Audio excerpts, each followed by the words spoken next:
The screaming stopped 3 cycles ago. That should have been my first warning that something had gone horribly, catastrophically wrong.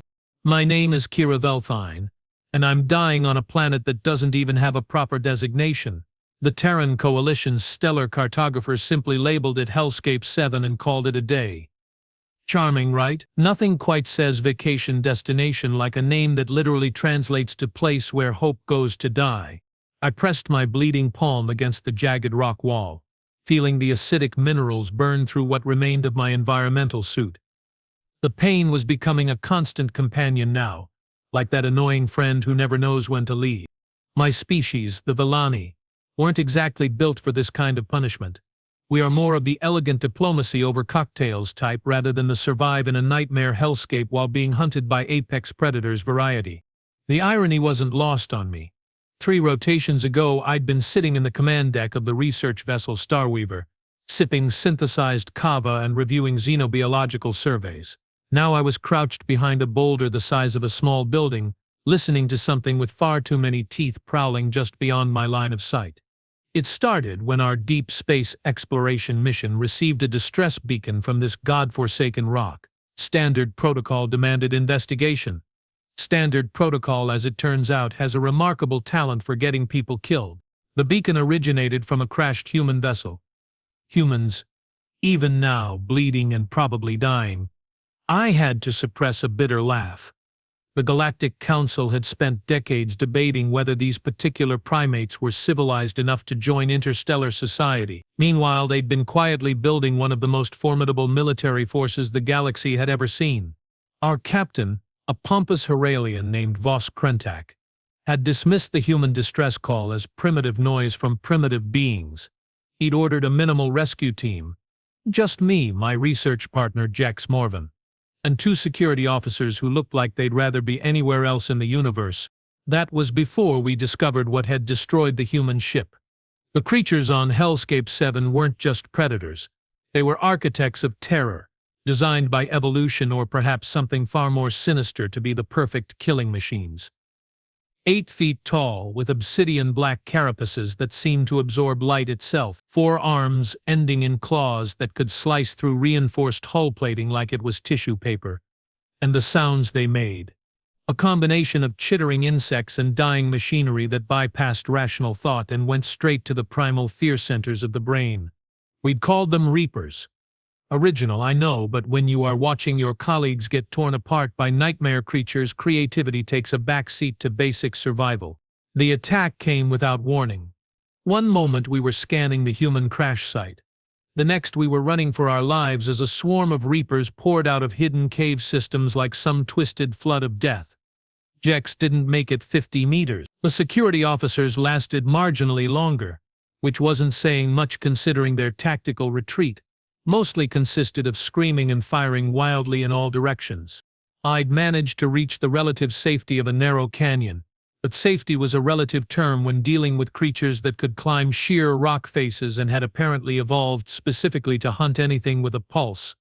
For 3 days I'd been playing the galaxy's most lethal game of hide-and-seek. My food supplies were gone.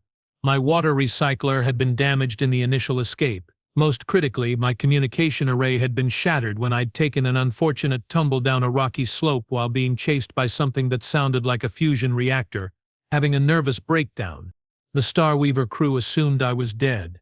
Standard operating procedure was to wait 72 hours for missing team members, then depart rather than risk the entire ship. That deadline had passed 6 hours ago. So here I was, abandoned on a planet full of monsters, slowly dying from a combination of dehydration, blood loss, and the crushing realization that my final moments would be spent as alien cuisine. The chittering sound was getting closer. I clutched the damaged plasma pistol I'd salvaged from one of the security officers. It had maybe 2 shots left, and given my current aim due to blood loss and exhaustion, those shots would probably hit everything except what I was actually trying to kill. The Reaper appeared at the canyon entrance like something out of a fever dream. In the pale light of Hellscape-Seven's twin suns, its carapace gleamed with an oily iridescence. It moved with predatory grace, each step calculated and precise. This wasn't random hunting. This was methodical execution. I raised the pistol with hands that shook like leaves in a hurricane. The creature tilted its head, studying me with compound eyes that reflected no mercy, no recognition of my intelligence or capacity for suffering. To it, I was simply meat that happened to be shaped differently. "Come on then," I whispered, my voice barely audible even to myself. "Let's get this over with." The Reaper tensed, preparing to spring, when the canyon suddenly echoed with a sound I'd never heard before. A sharp crack that seemed to split the air itself, followed by a wet impact that made my stomach lurch. The creature's head exploded in a shower of black ichor and chitinous fragments. For a moment that lasted an eternity. I stared at the headless corpse as it toppled forward, twitching spasmodically. Then my brain caught up with events and I spun around, searching for the source of whatever had just saved my life. A figure emerged from behind a cluster of rocks about 50 meters up the canyon wall. Human, male, wearing combat armor that had seen better decades, with a rifle that looked like it had been built specifically to end conversations in the most permanent way possible. He rappelled down the cliff face with casual expertise, boots hitting the canyon floor with barely a sound. As he approached, I got my first clear look at him. Tall, lean, with the kind of scars that spoke of surviving things that should have killed him. His eyes were the cold gray of deep space, and they swept over me with clinical assessment. "Well," he said, his voice carrying a distinctly sardonic edge, "you look like you have had better days." I tried to stand, failed spectacularly, and ended up slumping against the rock wall like a broken puppet. "Are you real, or is this what dying feels like?" He knelt beside me, pulling a medical scanner from his belt. The device hummed softly as it ran diagnostics on my battered body. Real enough, though if I were a hallucination, I'd probably be better looking. The scanner beeped disapprovingly. He frowned at the readings. Severe dehydration, multiple lacerations, possible internal bleeding, and… He paused, studying the display. "What the hell kind of biology are you working with? These readings don't match anything in my medical database." "Velthane," I managed. We are not exactly common in this sector." "Velthane," he repeated the word like he was filing it away for future reference. "Never heard of you, but then again I have been having a very busy year." "Name's Marcus Kane. I was a crew member on the transport that crashed here." Marcus Kane. The name hit me like a physical blow. According to our intelligence briefings, Kane had been a sergeant in something called the Terran Marine Corps, before transitioning to civilian freight transport. The briefings had also mentioned his unit's casualty reports, which read less like military records and more like horror stories. "How long have you been here?" I asked. 6 months, 2 weeks, 4 days. His precision was unsettling. "Not that I'm counting or anything. 6 months. 6 months on Hellscape-Seven, surrounded by creatures that had decimated our trained research team in minutes. Yet here he was, not just alive but apparently thriving. The combat armor showed wear but no critical damage. His weapons were clean and functional. Most telling of all, he moved with the confident ease of someone who had not just survived but adapted. "How?" The question came out as barely a whisper. He smiled, and there was something in that expression that made me suddenly very aware of why the Galactic Council had been nervous about admitting humans to interstellar society. "Turns out," he said, checking his rifle and scanning the canyon walls with professional paranoia, "humans are really, really good at killing things that want to kill us. It's sort of our specialty." Another chittering sound echoed from deeper in the canyon. Multiple sources this time. Marcus's expression shifted from casual to businesslike in the span of a heartbeat. "Can you walk?" I tested my legs experimentally. They held my weight, barely. "Define walk." "Movement that gets you from point A to point B without leaving a trail of blood for our friends to follow." "Then no. Definitely no." He sighed with the long-suffering patience of someone accustomed to working with difficult circumstances.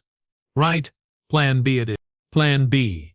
It turned out involved Marcus hoisting me over his shoulder like a sack of grain and beginning a rapid climb up the canyon wall using handholds that I couldn't even see, let alone use. For someone carrying a wounded alien and a full combat load, he moved with disturbing efficiency. "Where are we going?" I asked, trying to ignore the way the ground was spinning beneath us. Somewhere safe. Well, safer. Safety being a relative concept on this particular rock. Behind us, the chittering grew louder. They'd found the body. Marcus's pace increased.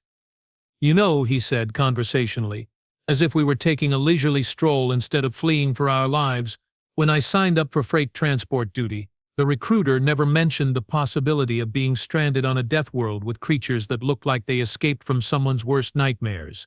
Welcome to xenobiology, I muttered.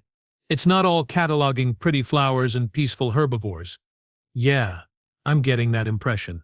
We reached a narrow ledge about 100 meters up the canyon wall.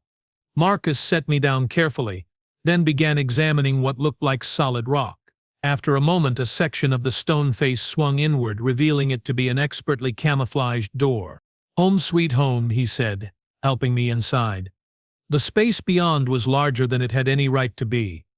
What had clearly started as a natural cave had been expanded and modified with the kind of engineering precision that spoke of military training and abundant free time. Work lights provided steady illumination, powered by what looked like a jury-rigged fusion cell. Weapons racks lined one wall, holding an impressive collection of human firearms alongside captured Reaper biomaterials that had been fashioned into crude but effective tools. 6 months, I said, taking in the fortified position. You have been planning this for 6 months. Planning, adapting, learning. He guided me to what appeared to be a medical station. The Reapers aren't just mindless killing machines. They are smart, organized. They hunt in packs, they set traps, and they learn from their mistakes. He began treating my wounds with the kind of competent efficiency that suggested extensive field medical training. The first month I barely survived. Spent most of my time running and hiding, living off emergency rations and recycled water. The second month I started fighting back. Small engagements, hit-and-run tactics. And now, his smile was sharp enough to cut diamond. Now I'm winning. As if summoned by his words, the chittering outside intensified. Something was testing the camouflaged entrance, claws scraping against synthetic stone. Marcus didn't even look up from his medical work. They will give up in a few minutes. This isn't the first time they have tracked someone here. How can you be so calm? Because panic gets you killed. He finished sealing the worst of my wounds with synthetic skin patches. Fear is useful. It keeps you alert, keeps you alive. But panic? Panic makes you stupid. And stupid people don't survive long on Hellscape-Seven. The scraping stopped. After a few moments, the chittering faded into the distance. See? Marcus said. Predictable. I studied his face in the artificial light. There was something unsettling about his composure. A kind of cold calculation that I'd never seen in any sentient being. What were you before you became a freight pilot? Lots of things. Marine, military advisor, contractor. His tone suggested the subject was closed. Point is, I have had experience dealing with hostile environments and unfriendly locals. Is that what you call them? Unfriendly locals? I call them a learning experience. He moved to one of the weapon racks, selecting what looked like a modified plasma rifle. You hungry? The question caught me off guard. Hi. Yes, starving actually. He tossed me a military ration pack. It's human food, so I can't guarantee your biology will find it palatable, but it's got enough protein and nutrients to keep most carbon-based life forms functional. I tore open the package eagerly. The contents looked like processed protein paste. But after 3 days without food, it might as well have been gourmet cuisine. As I ate, Marcus began field stripping his weapons with the kind of automatic precision that spoke of decades of practice. So, he said without looking up, what brings a xenobiologist to my little corner of paradise? I told him about the distress beacon, the research mission, the attack. He listened without comment, hands never pausing in their mechanical work. Your crew thinks you are dead, he said when I finished. Standard protocol. They waited the full 72 hours. Sensible. No point in risking an entire ship for one person. His tone was matter-of-fact, free of judgment. So you are stuck here. We are stuck here. He looked up from his rifle, eyes meeting mine. Maybe. Something in his tone made my blood run cold. Maybe? Marcus smiled, and for the first time since he'd rescued me, the expression reached his eyes. It was not a reassuring sight. 6 months is a long time to study a problem, he said. Long enough to understand the local ecosystem. Long enough to identify weaknesses. Long enough to develop a solution. The temperature in the cave seemed to drop several degrees. What kind of solution? The permanent kind. He set aside the plasma rifle and moved to a covered section at the back of the cave. When he pulled away the tarp, I felt my breath catch in my throat. Explosives. Enough high-yield charges to level a city block. But that wasn't the terrifying part. The terrifying part was the careful arrangement, the precise calculations scrawled on nearby surfaces, the detailed maps showing tunnel networks and nest locations. This wasn't survival preparation. This was genocide planning. "You are going to kill them all," I whispered. "Every last one." His voice carried the kind of quiet certainty usually reserved for natural laws and mathematical constants. The Reapers are apex predators. But they have one critical weakness. They are territorial. They don't expand beyond this continent, which means their entire breeding population is concentrated in a relatively small area. He pointed to the largest collection of explosives. These are nuclear charges, not the clean kind, the kind that leave radiation signatures for centuries. I collapse their tunnel networks, irradiate their breeding grounds, and eliminate their food chain. The scope of what he was describing hit me like a physical blow. "You are talking about sterilizing an entire ecosystem. I'm talking about making sure no one else ends up like your research team." His expression didn't change. "Or like the crew of my transport ship. Or like the mining expedition that crashed here 2 years ago. Or the survey team 3 years before that." "How do you know about those other crashes?" Marcus gestured toward another section of the cave, where pieces of various spacecraft had been arranged with museum-like precision. "I have had time to explore. Hellscape-Seven has been killing visitors for decades. The Reapers don't just hunt, they collect trophies." I stared at the salvaged equipment, each piece representing lives lost, dreams ended, families that would never know what happened to their loved ones. But extinction. Isn't there another way? Probably.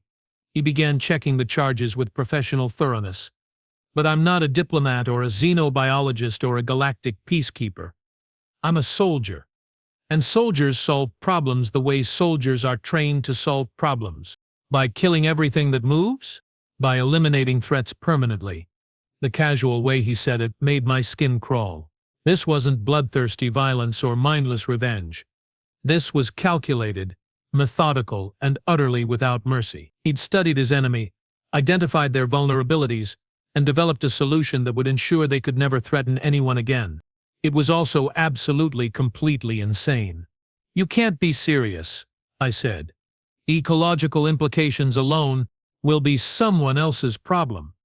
He finished his inspection and covered the explosives again. "My job is making sure there are still people alive to worry about ecology." Outside, the twin suns of Hellscape-Seven were setting, painting the canyon in shades of red that looked disturbingly like blood. As darkness fell, new sounds began to emerge from the depths below. Hunting calls, pack coordination signals. The Reapers were beginning their nightly hunt. Marcus moved to what appeared to be a monitoring station, checking displays that showed heat signatures and movement patterns throughout the local area. "They are most active during the dark period," he explained. "Thermal vision, echolocation, and pack hunting tactics that would make military strategists weep with envy." "How many are there?" "Best estimate, 3,000 to 4,000 adults on this continent. Maybe twice that number when you include juveniles and drones." The numbers were staggering. Our brief encounter with perhaps a dozen Reapers had been enough to destroy an entire research team. The idea of facing thousands of them was beyond comprehension. "And you think you can kill them all?"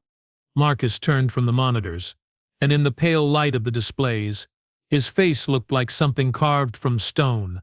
"I don't think, Kira. I know." The way he said my name sent chills down my spine. There was something predatory in it, something that reminded me uncomfortably of the way the Reapers had studied me before attacking. "The question," he continued, "is whether you are going to help me or if you are going to be a problem." And there it was. The moment when I realized that my rescue might have simply traded one kind of monster for another. The silence stretched between us like a blade waiting to fall. Marcus Kane stood motionless, watching me with those cold gray eyes that seemed to calculate the exact probability of my cooperation versus the energy required to dispose of a problem. "Help you commit xenocide," I said finally, "or become another casualty of Hellscape-Seven. Is that really my only choice?" "Choice is a luxury, Kira. Survival is a necessity." He moved to another section of his fortified cave, revealing what looked like a complete intelligence operation. Maps covered every surface, marked with movement patterns, breeding cycles, territorial boundaries. I have spent 6 months learning everything there is to know about these creatures. Their strength, their weaknesses, their behavioral patterns. He pointed to a detailed schematic of the tunnel networks. The Reapers aren't just apex predators. They are ecosystem engineers. They reshape entire continents to suit their needs. They farm other species like livestock, and they are expanding. Population growth rate of approximately 15% per cycle. At current rates, they will outgrow this continent within 2 decades. And when they do, he tapped a series of calculations scrawled in the margins. They will need new territory. The implications hit me like a fusion blast. Other worlds with established civilizations. Worlds full of species that haven't spent thousands of years evolving specifically to kill Reapers. His smile was sharp enough to cut vacuum. Worlds full of people like your research team.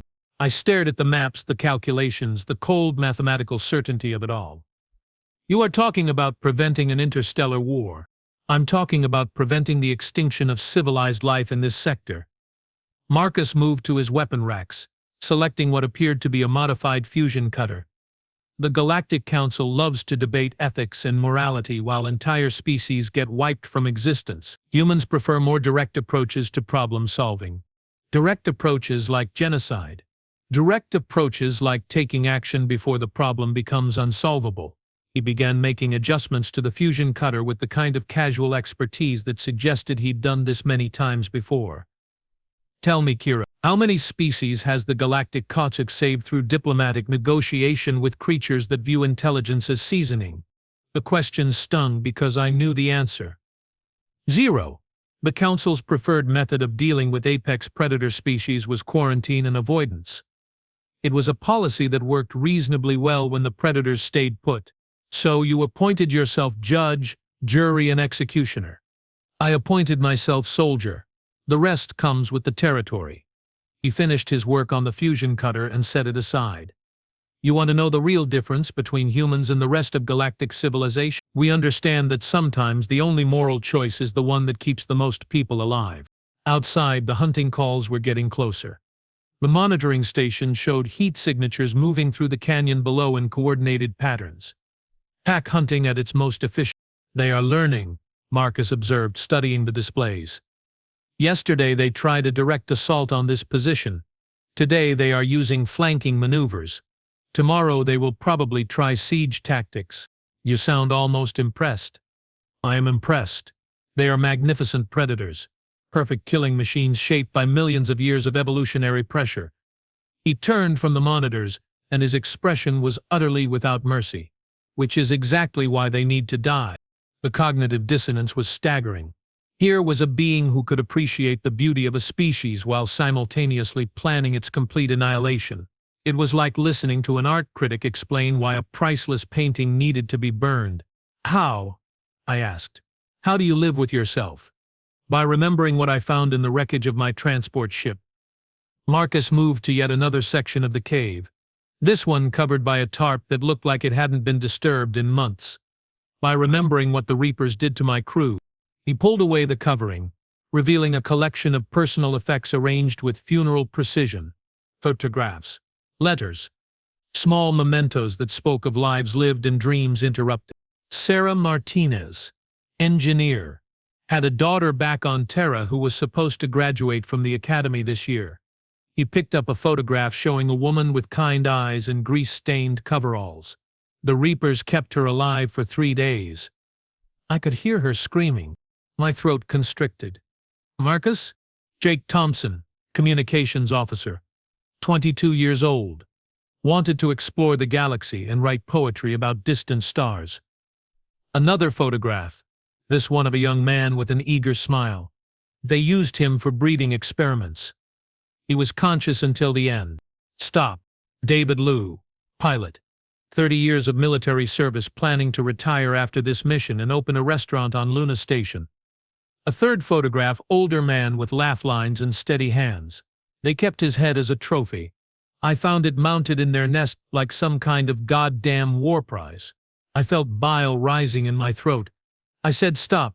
Marcus replaced the tarp with gentle reverence, as if tucking his crew in for their final sleep. 16 people on that transport. 16 lives cut short because we had the misfortune to crash on a world full of monsters that view intelligence as entertainment. He turned to face me and I saw something in his eyes that made my blood freeze. It wasn't anger or hatred or even grief. It was absolute, implacable determination. So no, Kira, I don't lose sleep over planning the extinction of the Reapers. I lose sleep wondering why it took me 6 months to get ready for it. The monitoring station chimed softly. Movement in the canyon had stopped. The hunting calls had fallen silent. Marcus immediately went to full alert, grabbing weapons and checking his surveillance feeds with practiced efficiency. Something's changed. Maybe they gave up. Reapers don't give up, they adapt. He enhanced the thermal imaging, searching for heat signatures that should have been there but weren't. They are masking their body temperature somehow. That's new. The silence outside was absolute now. The kind of quiet that made every nerve-ending scream danger. Even the normal background sounds of Hellscape-Seven's nocturnal ecosystem had vanished. Marcus, I whispered, what does that mean? It means they are learning faster than I anticipated.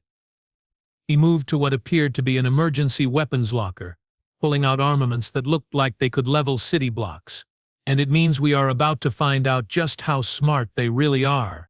The first impact came without warning.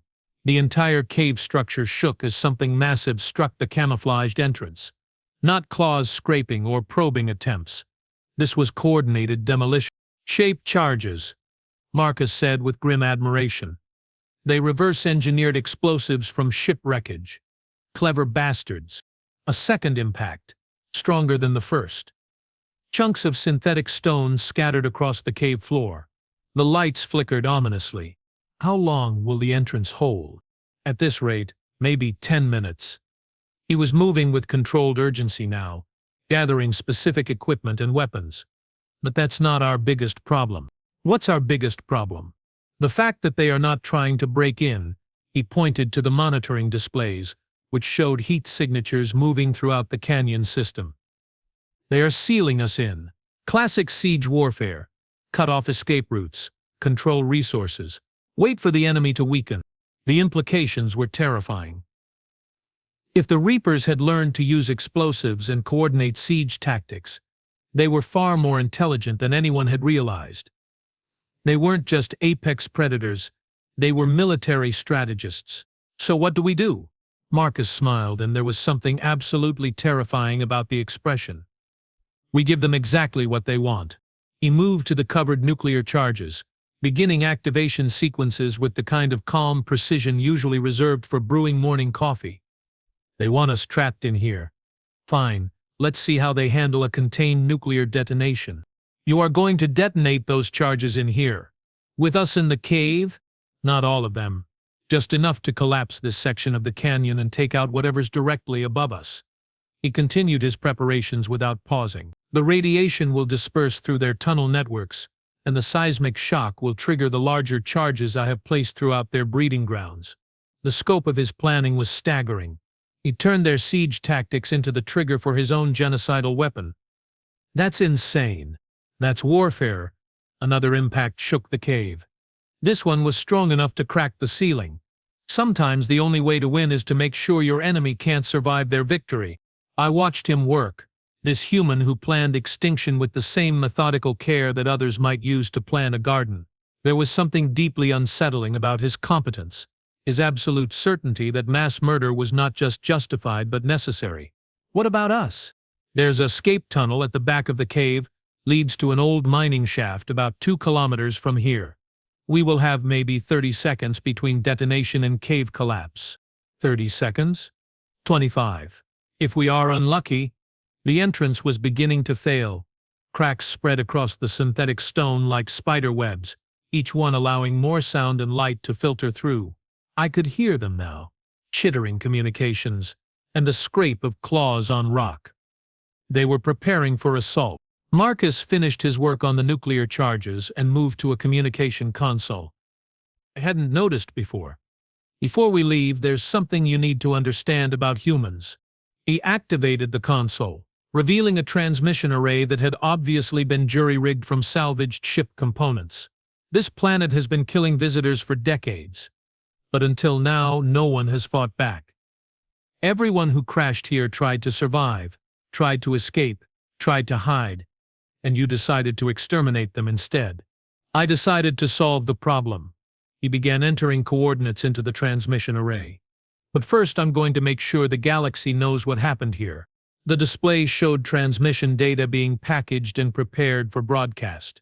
Video logs, biological samples, detailed intelligence reports on Reaper capabilities and behavior patterns. Most critically, complete technical specifications for the genocidal weapon he was about to deploy. You are giving other humans the blueprints to repeat this. I'm giving other humans the tools to defend themselves. The transmission indicator showed green, ready to broadcast. Every spacefaring species in the galaxy is going to receive this data. They will know exactly what the Reapers are capable of, and they will know exactly how to stop them. Another impact, stronger than before. The entrance was seconds from failing completely. Marcus grabbed what appeared to be a portable command detonator. Here's what's going to happen. We are going to run through that escape tunnel as fast as your wounded physiology will allow. I'm going to trigger the charges. This canyon and everything in it is going to cease to exist in any meaningful sense. And then the seismic resonance is going to trigger the other charges throughout the continent. Every Reaper nest, every breeding ground, every food source, all of it, gone in approximately 14 minutes. He moved toward the back of the cave where a narrow opening led into absolute darkness. The radiation signature will make this planet uninhabitable for carbon-based life for the next 3 centuries. No one will ever crash here again. No one will ever die here again. The entrance finally failed. Reapers poured through the opening like a nightmare flood. All claws and chatin and hungry compound eyes. They moved with coordinated precision, establishing firing positions and coordinating assaults like a military unit. Marcus didn't even look at them. He simply pressed a button on the detonator and said, "Run." The next few seconds existed outside normal time. I found myself moving through the escape tunnel with speed I hadn't known I possessed, driven by the kind of primal terror that overrides rational thought. Behind us, the nuclear charge detonated with a sound that bypassed hearing and went straight to bone-deep vibration. The tunnel shook, collapsed, filled with smoke and radiation and the screams of dying monsters. We emerged from the mining shaft as the secondary explosions began. Across the continent, the night sky lit up with nuclear fire as Marcus's carefully placed charges turned an entire ecosystem into radioactive ash. "It's beautiful," he said, watching the distant mushroom clouds with something approaching religious awe. "Terrible, but beautiful." I stared at the apocalyptic light show, thinking of all the life being extinguished in those moments. Not just the Reapers, but every creature that called Hellscape-Seven home, every plant, every microorganism, every link in the evolutionary chain. You killed a planet. I saved a galaxy. Marcus began checking his equipment, already planning whatever came next. The transmission went out before the cave collapsed. Every major civilization will have the intelligence data within a few cycles. They will know what to watch for, and they will know how to respond. The explosions continued for hours. Hundreds of charges, placed with surgical precision, turning an entire continent into a crematorium. By the time the last mushroom cloud faded into dawn, there was nothing left alive within 1,000 kilometers. Nothing except us. "So what now?" I asked, as we watched the radioactive sunrise paint the dead landscape in shades of atomic fire. Marcus shouldered his rifle and began walking toward what remained of his crashed transport. "Now we wait for rescue." Someone will eventually investigate the radiation signatures, and when they do, they will find two survivors with a very interesting story to tell about how a single human exterminated an entire species, about how a single human prevented an interstellar war. He glanced back at me, and his expression was utterly without remorse. The Galactic Council can debate the ethics later. Right now, they should probably send a thank you note. As we walked across the poisoned landscape, I found myself wondering which was more terrifying, the monsters Marcus had just destroyed or the monster he'd revealed himself to be. The answer, I realized, was that it didn't matter. The Reapers were extinct, Hellscape-Seven was dead, and somewhere in the galaxy, other humans were receiving the blueprints for planetary genocide, filed under defensive protocol. Marcus Kane had just taught the universe a very important lesson about human problem-solving techniques. The question was whether anyone would be stupid enough to test those techniques again. Somehow I doubted it. We walked on through the radioactive dawn, two survivors in a dead world carrying between us the knowledge that would reshape how the galaxy viewed humanity forever. And Marcus whistled cheerfully the entire time, like a man who'd just finished a particularly satisfying day's work. The rescue ship arrived exactly 43 hours after Marcus Kane turned an entire continent into radioactive glass. Not that anyone was counting. Well, except Marcus, who seemed to track time with the same obsessive precision he applied to everything else. The vessel was Heralian-built, sleek and efficient like everything the Heralians produced. Its captain, a stern-faced woman named Commander Tess Valdris, had the kind of expression that suggested she'd seen enough cosmic horrors to last several lifetimes, but had never quite encountered anything like this. The radiation readings are off the charts, she announced as we sat in the ship's medical bay being poked and prodded by automated diagnostic equipment. Whatever happened down there, it sterilized half the continent. Marcus accepted this information with the same casual interest most people reserved for weather reports. Industrial accident, he said blandly. Unstable reactor cores in the crashed ships. Amazing how these things can cascade. Commander Valdris studied him with the kind of look usually reserved for particularly dangerous criminal suspects. Industrial accident that somehow triggered simultaneous detonations across 3,000 square kilometers of territory. Physics can be unpredictable. I watched this exchange with growing fascination. Marcus was lying with the smooth competence of someone who'd had extensive practice, while Valdris was clearly suspicious but lacked any concrete evidence to challenge his story. After all, who would believe that a single human had planned and executed the extinction of an entire species? And you survived this cascade failure. How exactly? But reflexes. Better luck. Marcus gestured toward his salvaged equipment. Military training doesn't hurt either. The medical scanners finished their work, pronouncing us both fit for transport despite radiation exposure that should have been lethal. Human biology, it seemed, was remarkably resilient when it came to surviving things that ought to kill it. We will need full debriefing reports, Valdris said. The Galactic Council is going to want detailed accounts of what happened to the research expedition. Of course. Marcus's smile was perfectly pleasant and completely untrustworthy. I'm sure they will find our observations educational. As the rescue ship departed, Hellscape-Seven's orbit, I found myself staring out the viewport at the scarred planet below. From space, the radiation signatures looked like geometric patterns etched into the continental surface, beautiful, in a horrifying sort of way. Regrets? Marcus asked, settling into the seat beside me. Shouldn't I be asking you that question? I don't do regrets. They are counterproductive. He followed my gaze to the planet's surface. Besides, in about 6 months the galaxy is going to thank me for this. You sound very certain. I am certain, because I know something about human nature that the Galactic Council hasn't figured out yet. Which is? Marcus smiled, that cold, calculating smile I'd come to associate with very bad news for someone. Humans don't just solve problems, we share solutions. The transmission Marcus had sent before destroying his cave had indeed reached every major civilization in the galaxy. Within days of our rescue, intelligence reports began flooding through diplomatic channels. Detailed biological assessments of Reaper capabilities, tactical analyses of their hunting patterns. Most importantly, complete technical specifications for the nuclear charges that had rendered them extinct. The Galactic Council's emergency session lasted 72 hours. I wasn't invited to attend, but the transcripts made for fascinating reading. The Hiralian representative called it an unprecedented act of xenocide, committed without authorization or oversight. The Altarian delegate termed it a practical solution to an existential threat. The Centauri ambassador simply said, "We need those weapon specifications."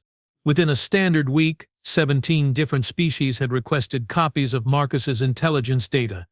Within a month, 12 civilizations had begun manufacturing their own versions of his genocidal weapons. By the end of the cycle, human-style problem resolution had become standard military doctrine across 3 sectors. I watched all of this unfold from my temporary quarters aboard Terra Station, where I was supposedly recovering from my ordeal while the diplomats decided what to do with the inconvenient witnesses to humanity's newest contribution to galactic peace. Marcus, meanwhile, had been quietly reassigned to something called Strategic Solutions Division within the Terran Coalition's military structure. His official title was Xenobiological Threat Assessment Specialist. His actual job, as far as I could determine, was traveling to worlds with hostile ecosystems and solving them with extreme prejudice. "You created a monster," I told him during one of his rare visits to the station. "I created a deterrent," he corrected, settling into the visitor's chair with the same casual confidence he brought to everything else. "Fear is the most effective diplomatic tool ever invented. Now every predator species in the galaxy knows exactly what happens when they threaten human interests. And everyone else knows what humans are capable of when threatened. Even better."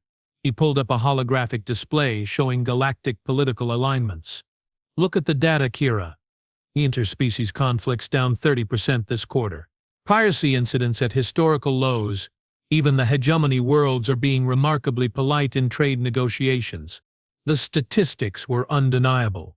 Marcus's act of genocide had somehow made the galaxy a more peaceful place, not through diplomacy or cultural exchange, but through the simple understanding that humans were willing to exterminate entire species when sufficiently motivated. "You weaponized fear itself. I weaponized consequences." He dismissed the display and leaned back in his chair.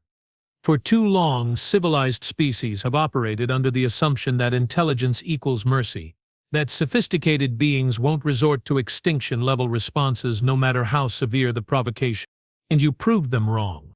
I proved that humans don't share that assumption." His smile was sharp enough to cut space-time.